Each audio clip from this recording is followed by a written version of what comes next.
This video is for the people that want to generate their own spiritual path.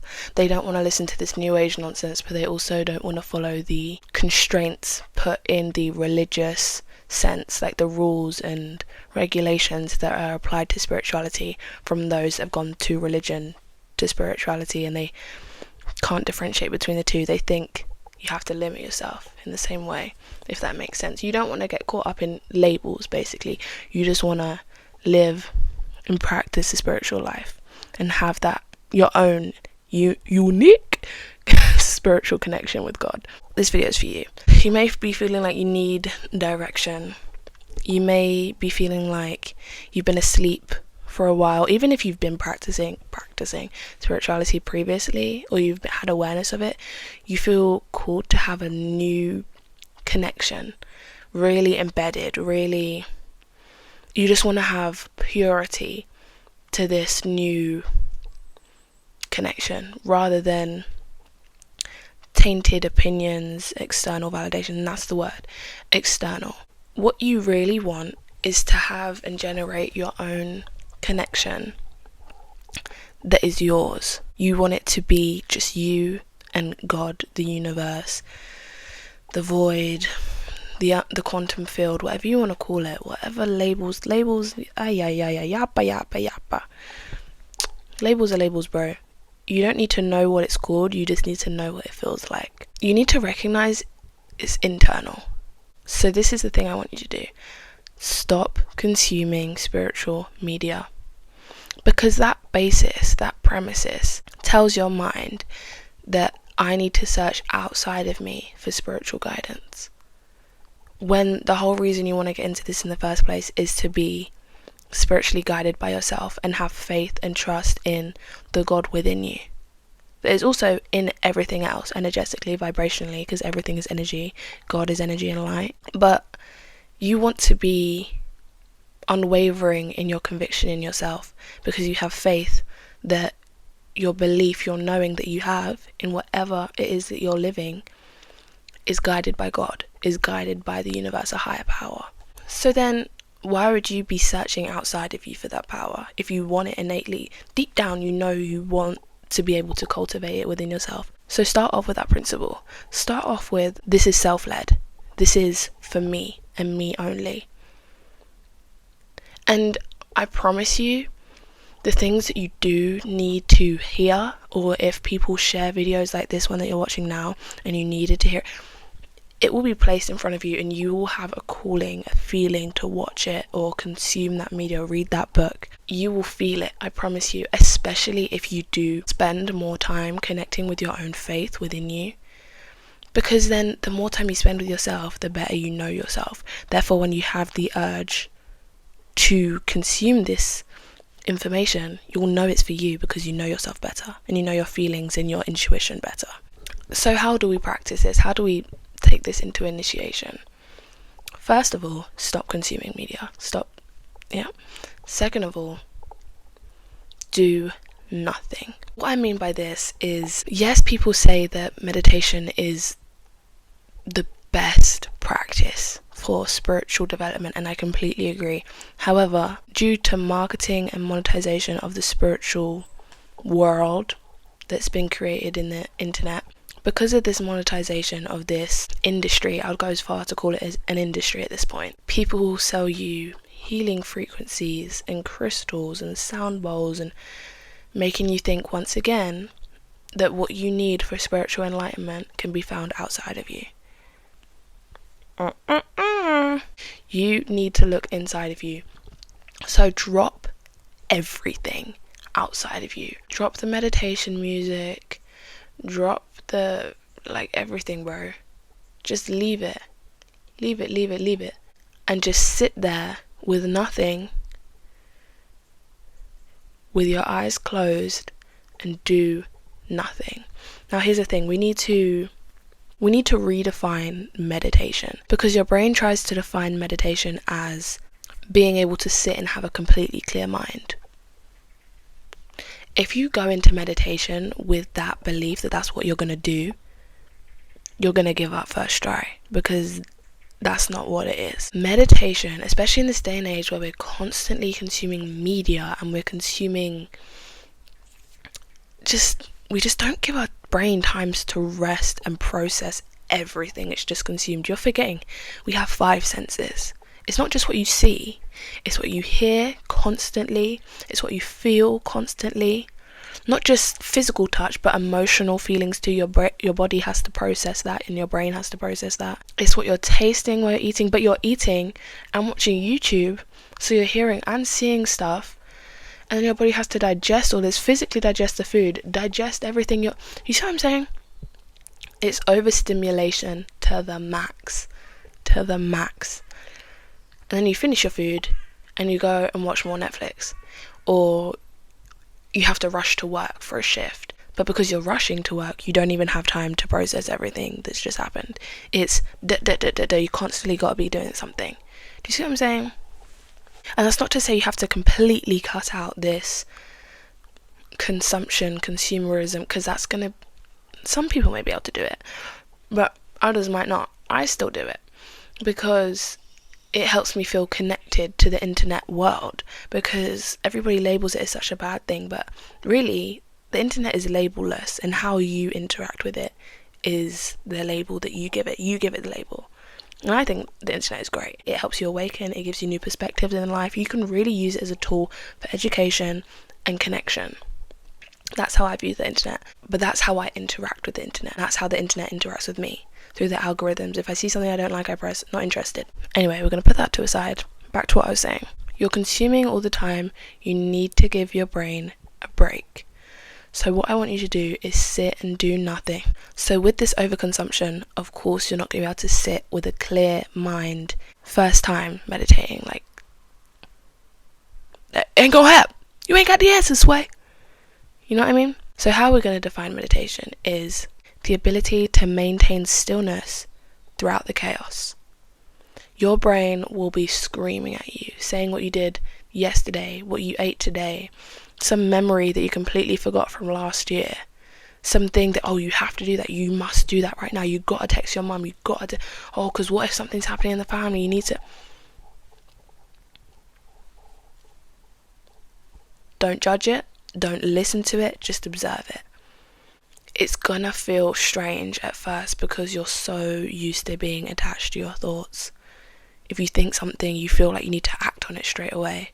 This helps you practice discernment too, because you can then identify what thoughts are BS and what thoughts will actually take you on the path that you want to go down.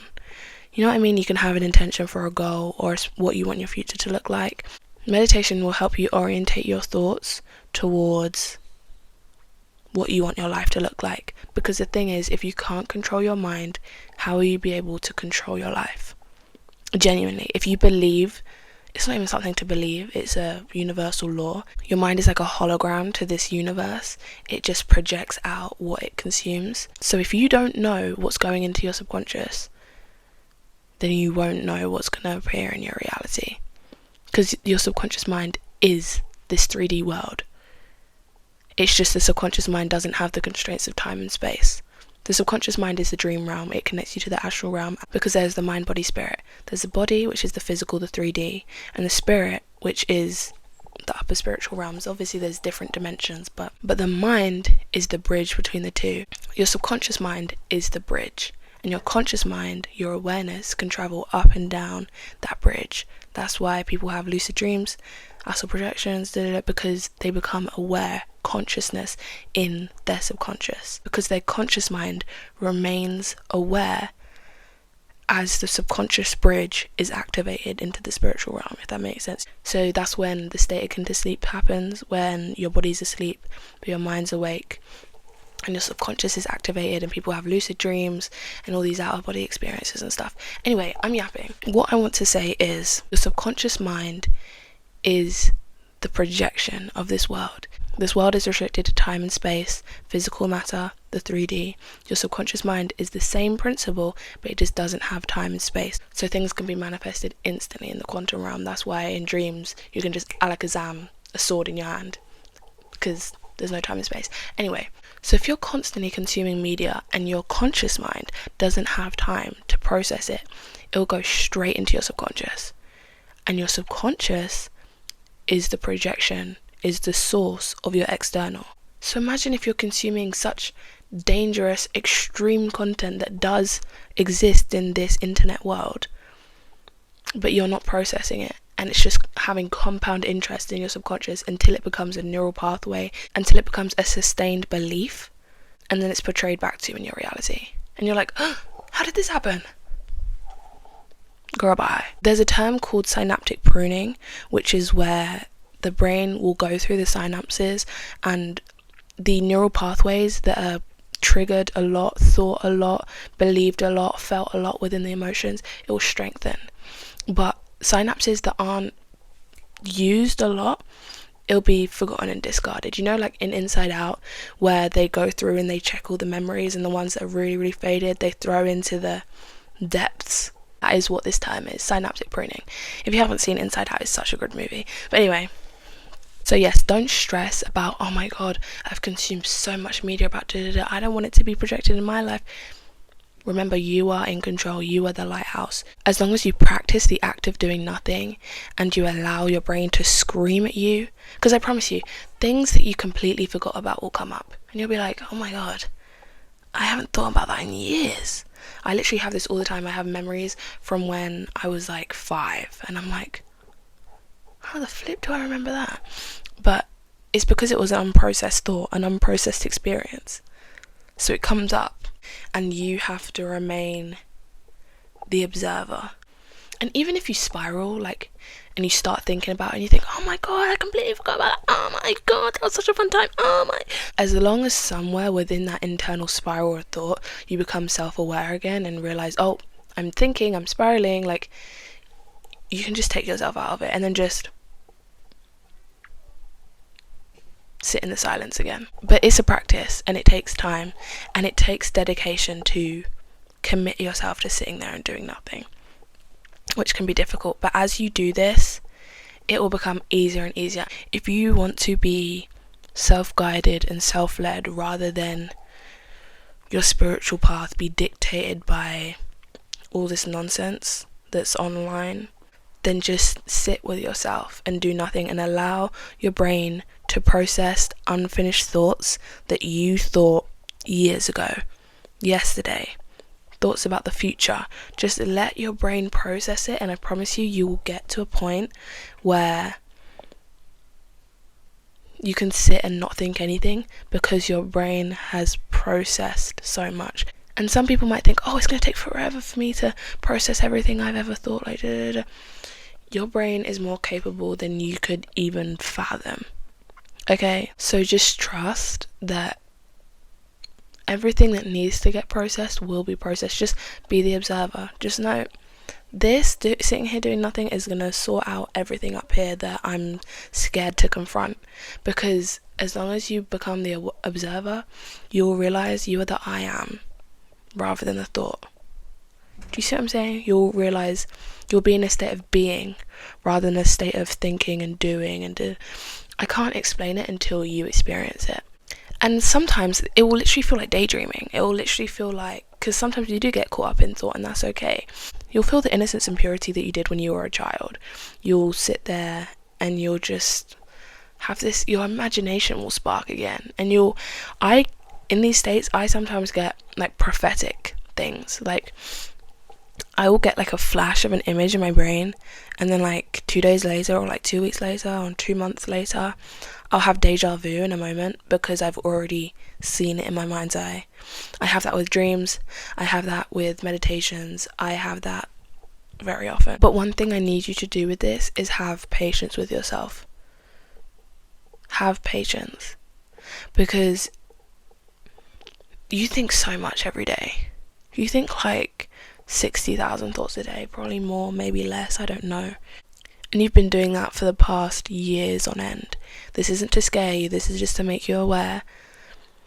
The same dedication you had to consuming all that content is the same dedication you need to have to clearing that content out of your brain. If you really actually care about this practice, you'll commit yourself to doing it every day. Now, Small increments. People skip this step because they love the idea of just becoming a monk. Girl, bye.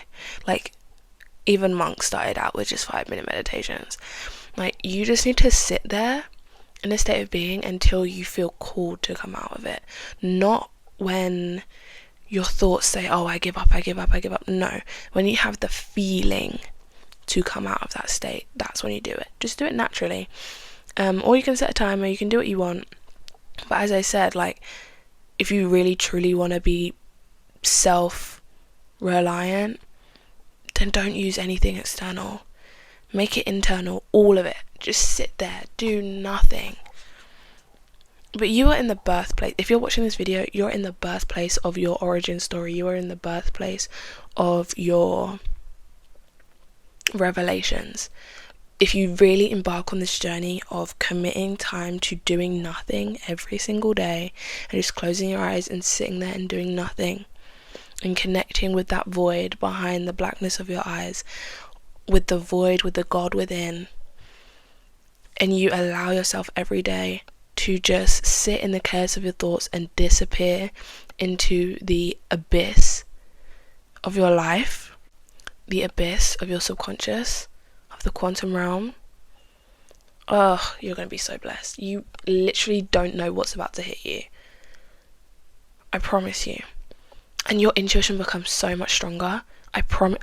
Your intuition will become so strong. Any goal that you have, any desire that you want, your will be so strong that your intuition will just immediately guide you, because you've spent so much time sitting with yourself, doing nothing, just feeling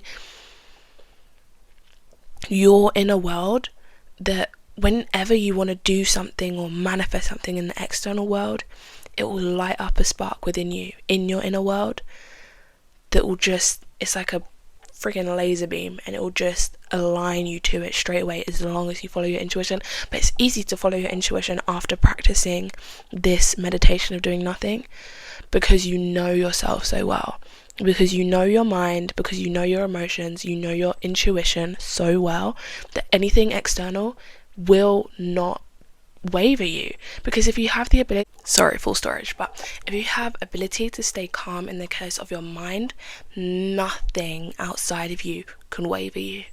Nothing. I promise you, you will gain a conviction like never before, because the mind is the most difficult thing to conquer. I promise you, because it's like intangible. It's like you never know when something's going to come up. You know what I mean? There's no time and space up here.